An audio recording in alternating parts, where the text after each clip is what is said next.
Now, so it's going to move 5 inches in the direction of the 2. So it's kind of nice because it's hard. It's always easy to make sure that you're going exactly the right direction. And so that's where it lands, and it doesn't hit anything. So I was going for a lucky shot there. I've had games where it's actually killed guys. But might as well. Yeah, you might as well take the shot, right? Unless you really want better positioning, in which case you'd want to run. If you ever decide that you want to run, as soon as you finish run, your activation is over. You can't do any special anythings, including the caster. They can't cast spells or anything. So that's it. Now, normally I would take the focus away at this point, but really that's not when it happens. It happens in the maintenance phase. So he still has the focus on him, but it will do nothing. Whereas a caster with leftover focus, it adds to her armor. So right now she has 5 more armor than normal. So if you hold on to it, you can be more survivable. So the next thing I'm going to do is I'm going to activate my caster, and she's just going to move. She's got a movement of 6, but I'm only going to move about 4 inches because I don't want her to get ahead. And she doesn't really have any spells she's going to cast. So she's going to hold on to all 5 of her focus for now. Every caster also has what's called a feat. A feat you can find on the back of your card. Sorry, not the back of the spell card. So this is the spell card for the caster, which goes over all the spells and what they do. And on the back is the feat. You can use the feat once per game. It's usually super powerful. And the only reason that it's not overpowered is because your opponent has one too.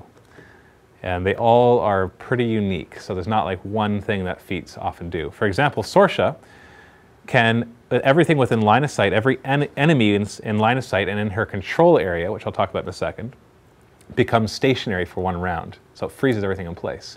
When something is stationary, it can't do anything, and it gets automatically hit in close combat. So it's pretty powerful. There are ways to negate it, but you have to spend focus to negate it. So either way, your opponent is going to be slowed down for a round. And it can be, if you use it in the right time, it can be a disaster for them. So what is Vladimir's? Actually, why don't I read it, because I have the microphone. Sure. So Warjack's and Vladimir's battle group, beginning their activations in his control area, double their base speed, notice I didn't say movement, and can run or charge without spending focus. So basically, your Warjack will all of a sudden become a speed 8 Warjack and can charge without using focus. So if you had like 3 Warjacks, you're saving 3 focus, first off, because all 3 of them can charge. And they're going to be able to charge 11 inches, because when you charge, you move 3 inches further than your speed. And then they can still have focus left over. So that's a pretty powerful one as well. So you kind of use that when you're at a point where your opponent's not expecting you to be there, and all of a sudden, bam, you're right in their face. The control area of a caster is equal to its focus times 2. Not its current focus, but the number of focus that it has on its stat card. Okay. Sorsha has 6, you have 7. So my control area is 12, and yours is 14. So you're allowed to pre-measure distances within your control area. So at any point, you're allowed to go like this and measure. So sometimes you can work out, like, if you're good at trigonometry, you can work out distances between 2 models by being like, okay, it's 11 inches there and 11 inches there. The Pythagorean theorem says that that would be 9 inches, whatever. So you can use that to your advantage. It kind of represents this area that she's very aware of. Mm-hmm. Your Warjacks have to be within her control area in order to receive focus. They can leave the control area, they just won't get focus, which makes them pretty useless. Lastly, the Winter Guard will move. They're not going to be in range. Their range of their weapons is only 8. So they're going to just run, and they're just going to move 10.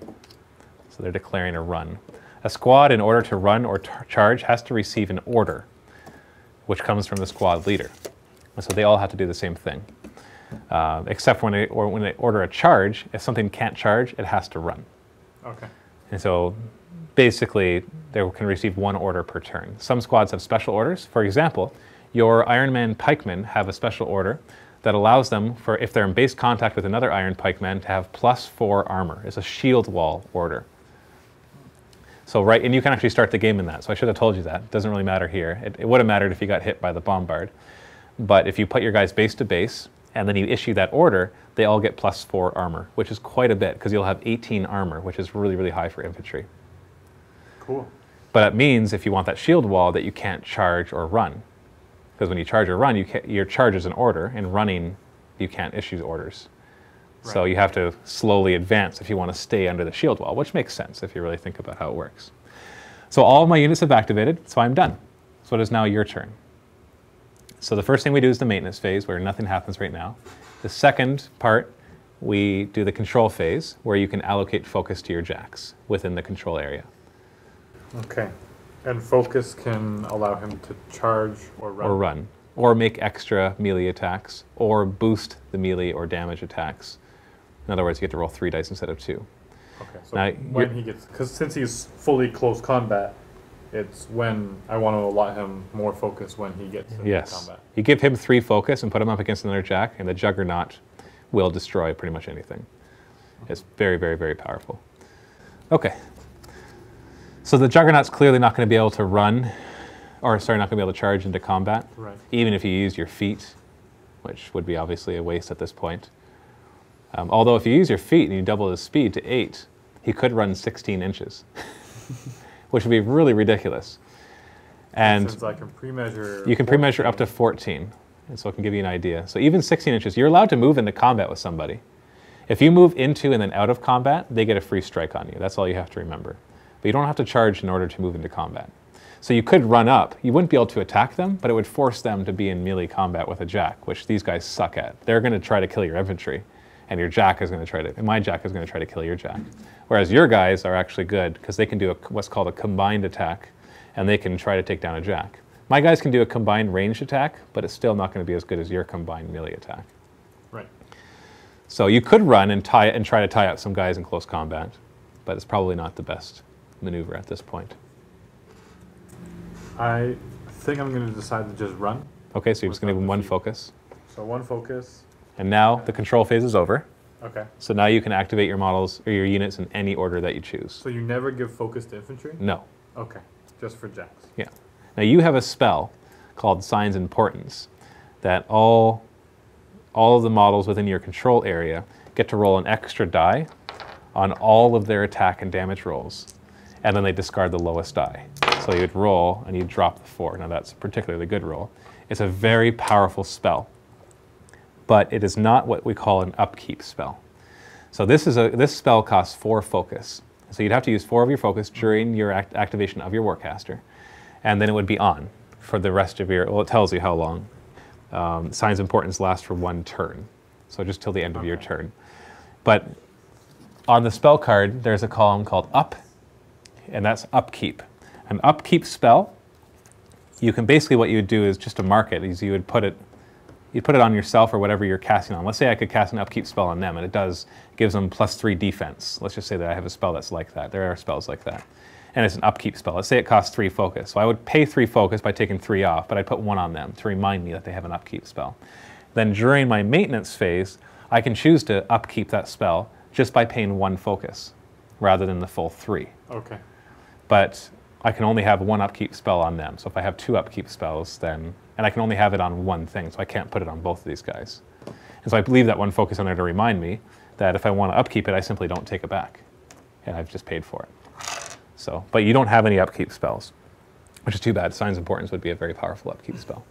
So I want to wait. I want to make sure I have enough focus, so when I do get into combat, I'll be able to use it. That's right, because he has another spell called Blood of Kings. It's also a 4 focus spell, which is very powerful.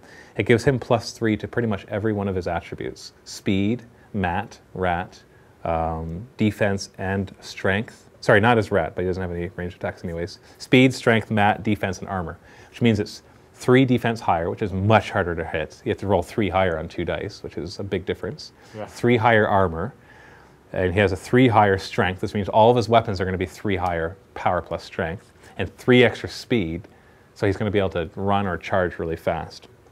Well, he wouldn't be able to run because he can't cast a spell and run. But still, so he's kind of a caster where you have to choose, am I going to buff all of my units, or am I going to become a super powerhouse melee combat killer? So that's kind of how you have to use him. He has a couple other spells as well. One that lets units charge a little further, 2 inches further. So that's good to use that with your feet. You pop your feet, as we call it, and then you cast Boundless Charge, which only costs 2 focus on your jack. And now he can charge 13 inches, because he's got an 8 speed, +3 for a charge, +2 for Boundless Charge. So 13-inch charge, wow. Which is ridiculous for a heavy warjack. It's ridiculous for anything. So, but right now, you just need to get into a position to get ready to fight. So I suggest getting them in shield wall and keeping your Warcaster protected. Right. Now, keeping him protected just from reading on my own, if a smaller base behind a bigger base, it blocks line of sight? That is correct. Okay. Unless something is elevated, in which case there's other rules, but we won't worry about that right here. You are flat. For the most part, yes. Yeah, if I draw, basically to draw a line of sight, I draw a line from my base, and if I can't touch your base from any part of my base, then I cannot see you. So my Warjack is 4 speed. If I can move him 8 up. Yeah, so you use the focus on him then. And so the focus is gone. Yeah, so you expend that. And now he's done. If you run, your activation immediately ends. Okay. Right now, that doesn't sound like much, but there's things that can happen within an activation, but we won't go over that right now. And so, yeah, I'll go into shield wall order, but that's... It's at any point. You've used your order. Now any guy who's in base contact with any other guy, so you could break them off into pairs, and they'd all, as long as they're in base contact with another model from their group, and I'm hitting in their front arc, they get +4 armor. Okay. Very, very powerful. And they can still move as normal. Yep. And their movement, or their speed, is 6. Yeah, their speed is 6, that's right. And so they can't run because an order has been given? That's right. It's one or the other. Or a run is a run. I can't remember if a run is an order, but if you run, you can't do anything else. Just think of it that way. Okay. Like nothing else can ever be done when you run. Okay.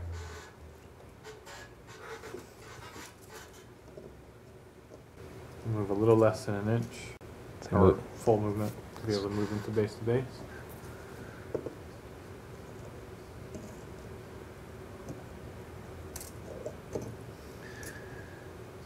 Now, while you're doing that, we'll talk about melee range. Melee range is at ½ an inch, so you have to be within ½ an inch of whatever you want to hit. However, some models have the special rule called reach. The weapons usually have the rule reach, not the models. Your Iron Fang pikemen do have reach, which is a 2 inch.